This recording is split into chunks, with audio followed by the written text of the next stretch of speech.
We made it home with the Volvo. It was a long trip, but we are home safe. Now it's time to head over to the Grumblo Headquarters and show the rest of the team what kind of garbage we have purchased. Let's go and see what they think.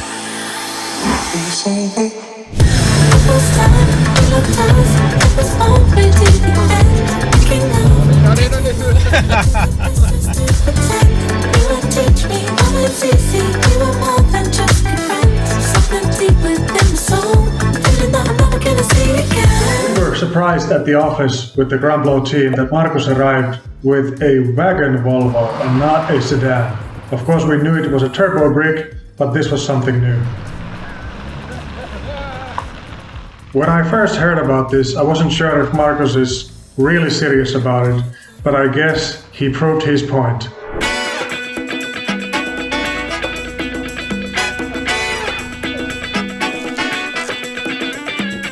This is mental. I mean, just look at this thing, it's horrible. I don't know what Markus was thinking. Yeah, I'm here on the side trying to figure out what we have here. I mean, it's an ugly monstrosity. I remember my father taking me to school in one of these Volvo 940s, so... Don't get me wrong, people love watching these cars go sideways at racing events. The Grumblo fans have always enjoyed the Turbo Brick videos.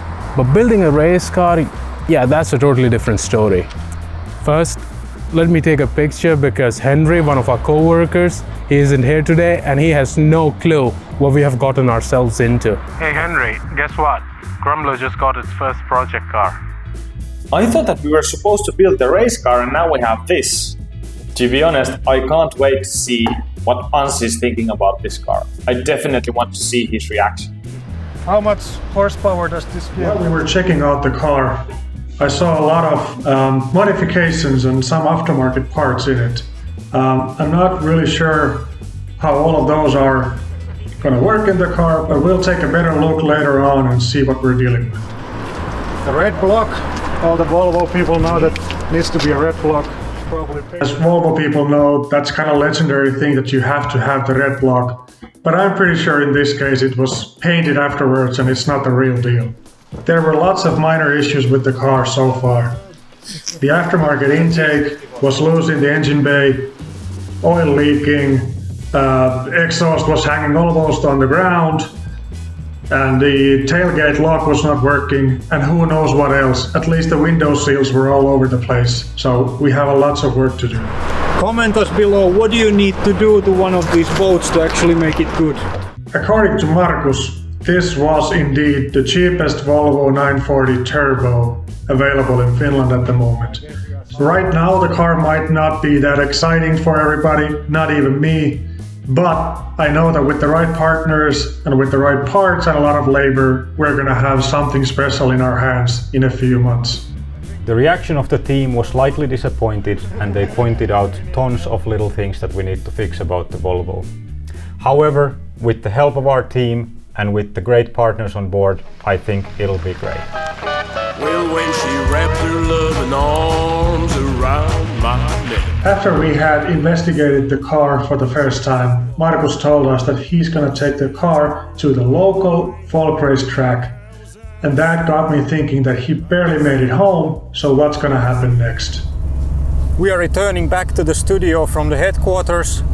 Before we put this car under the knife, we have one last crucial step to perform, which is taking the car to an actual racetrack, seeing how it performs and handles, so we know what we need to modify.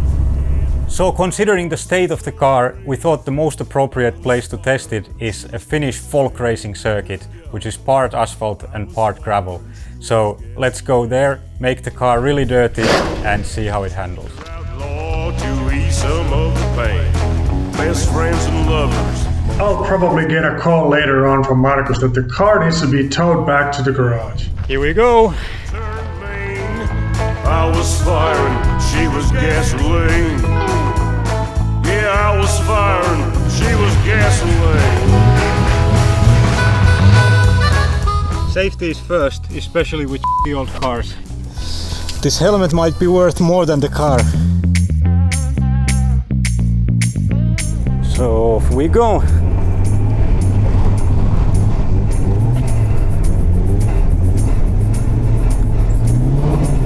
Just modulating the throttle at 3000 RPM is plenty enough to keep the car sideways on third gear, coming to the asphalt.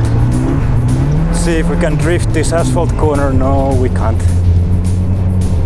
Trying to arrive at the asphalt section without having the car completely sideways and killing all the spikes on the tires. We are on spiked tires. This is like the Rally Monte Carlo but on a circuit plus gravel sections. First lap out is always very sketchy. I have no idea where there's ice, where it's melt. This gravel section is bumpy as hell. A circuit driver like myself is not used to being bouncing up and down. Alright, coming back to the front straight. We have our first lap complete. Corner exit is sketchy.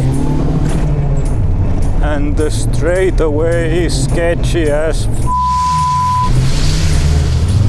I was worried for the balance of the car to be too understeery, but it actually is not that bad. Completely sideways approaching corner number 1 and catching the grip.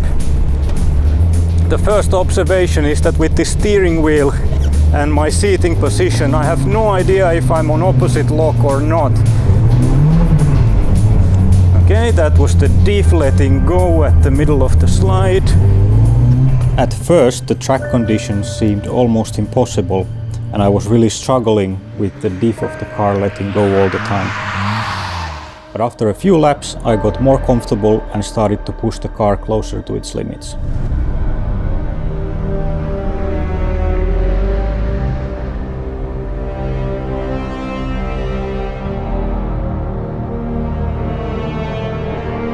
This folk race track is known to be really bumpy. There's no way the car will survive all that driving with no damages. And we lost the GoPro. We have lost the GoPro.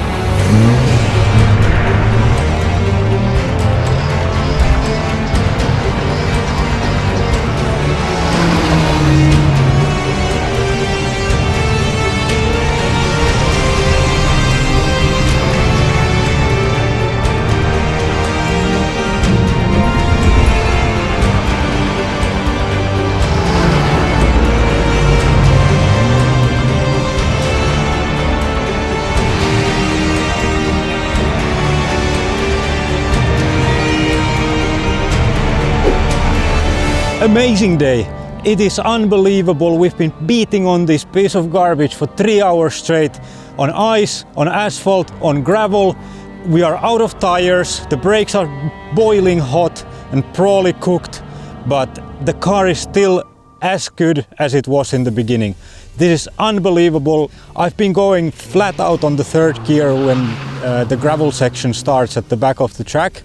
And every time I send a little prayer to the gods of Sweden to save the gearbox from breaking the third gear. But thanks Janne, you've put the better box in it now. Doesn't seem to be minding my abuse at all. What a car. It looks horrible. Now we have to start detailing it before we can start modifying so that it actually looks a little bit better on the camera and a little bit better for my eyes as well. What a car. What a car. I'm excited for this project.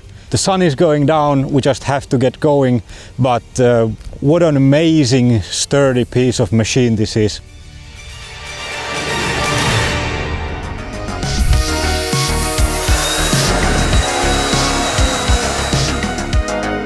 I know that you've driven this car quite a lot actually.